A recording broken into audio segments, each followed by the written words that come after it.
Before we start creating routes, we need to understand some important terminology related to the creation of pipes in SolidWorks. Specifically, we need to look at connection points and routing points.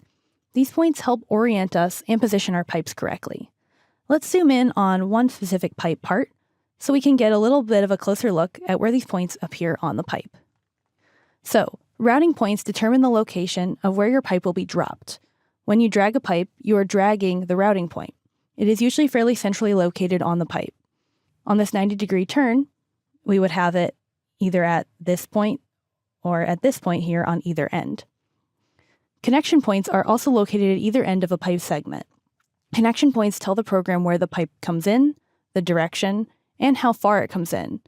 They are actually part of our feature tree on the left as well, and we'll take a look at that in the individual elbow part in a moment. Now, if we want to see these a little bit better than just these dots here on either end, we're going to go up to the top center and click the drop down here on the right and scroll down to this little square that's located on a line and click View Routing Points. Now you'll see some letters pop up next to each of the points that we were looking at before. You can see this one is called C.2, C.1, and if you look behind this one, it's actually located on the same point, is also the routing point. It's a little bit hard to see, but you can see the overlap of the R and the C there, and you'll know that that is the routing point and the connection point for this individual tube. Let's open this actual individual part of the pipe to look at it a little more closely.